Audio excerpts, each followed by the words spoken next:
இந்த வீடியோ அமைச்சர் நிர்மல்குமார் மின்சாரத்துறை அவங்களுக்கான வீடியோ, மின்சாரத்துறைக்கான வீடியோ. நான் வந்து இப்போ வெஸ்ட் ஜாபர்கான் வீட்ல இருந்து கபாலீஸ்வரர் கோயிலுக்கு ஒரு ட்ரிப் எடுத்தேன். ஓகேவா, வந்தவங்க 4 பேர் லேடிஸ். அதுல ஒருத்தரோட வீட்டுக்கு வந்து இபி லைன் எடுத்திருக்காங்க. மேல போற லைனை பூமிக்கு கீழே கொண்டு வந்து லைன் கொடுத்துருக்காங்க. ஓகேவா, அதுக்கு 5000 ரூபாய் லஞ்சம் கொடுத்துருக்காங்க.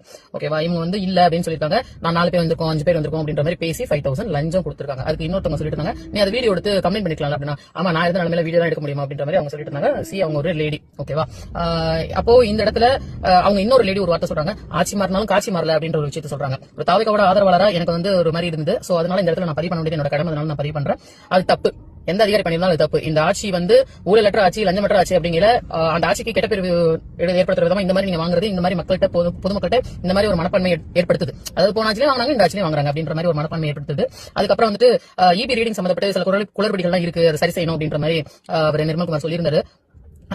எங்க வீட்லயே அது இன்னைக்கு நடந்திருக்கு. ஏன்னா 2 மாசம் முன்னாடி ரீடிங் அடிக்கல என் பையன் எனக்கு ஃபோன் பண்ணி சொன்னா, அம்மா நம்ம வீட்டுக்கு 0 தான் வந்திருக்கு, பேமெண்டே வரல அப்படின்னு. அப்ப நான் சொன்னேன், நம்ம யூசேஜ் பண்றோம்டா, எப்ப வராம இருக்கும், 2 மாசத்துக்கு ஒரு 1200 ரூபாய் 1500 ரூபாய் வரதானே செய்யுது, அதெல்லாம் வரும், வெயிட் பண்ணி பார்க்கலாம்னா 0ன்னு சொல்லிட்டு போனாங்க. பட் 2 நாள் கழிச்சு எனக்கு 1200 ரூபாய் ஜிபேல மெசேஜ் வந்தது. ஓகேவா, இந்த மாசம் ரீடிங் நேத்து எடுத்து முந்தா நாள் எடுத்துட்டு போகையில 5600 ரூபாய் வந்திருக்குன்னு அவர் சொல்லிட்டு போனாரு. நேத்து எனக்கு மெசேஜ் வந்தது 4600 ரூபாய். எனக்கு அதுக்கு வேலையே கிடையாது, என் வீட்டுல ஏசி கிடையாது, 3 ஃபேன் ஓடுது, டிவி, வாஷிங் மிஷின், வாரத்துல ஒரு நாளைக்கு ஃப்ரிட்ஜ், அவ்வளவுதான் எங்களோட யூசேஜ். ஓகேவா, இது எல்லாமே இந்த டிவி ஃபேன் கூட ஈவினிங் மேல தான், நான் போனதுக்கு அப்புறம் என் பசங்க காலேஜ் ஸ்கூல் முடிச்சு வந்ததுக்கு அப்புறம் தான் இது எல்லாமே. சோ எதுக்காக வந்திருக்குன்னு தெரியல, அதை நான் 8 கேட்டுட்டு அதை தனி வீடியோ நான் போடுறேன். பட் இந்த வீடியோ மேனிட்டரியா நான் போட்டது காரணம் இந்த லஞ்சம், இந்த விஷயத்துக்காக தான். ரீடிங்லயும் குளறுபடிகள் இருக்கு, அது நான் கேட்டுட்டு எதனால அப்படின்றதையும் நான் இங்க அப்டேட் பண்றேன். பட் இந்த விஷயத்தை நம்ம எப்படி ஸ்டாப் பண்றதுன்னு தெரியல. இந்த ஆட்சிக்கு கெட்ட பேரை வேலை பாக்குறவங்க ஏற்படுத்துறாங்க, அதை எப்படி நம்ம ஸ்டாப் பண்றதுன்னு பாக்கணும். யாராவது இதை முன்னெடுத்து பேச முடியும் அப்படின்னா, இது ஜாஃபர்கான் பேட்ல தான் இந்த ஏரியா, அது மேபி எனக்கு கேட்க நகருக்குள்ள வரும்னு நினைக்கிறேன். இது யாராவது பாத்தீங்கன்னா தயவு செஞ்சு அதுக்கான ஸ்டெப் எடுத்து இந்த மாதிரி எல்லாம் வாங்குறதுக்கு விடாதீங்க, ஆட்சியோட பேர் கெட்ட பேர் ஆயிடும்.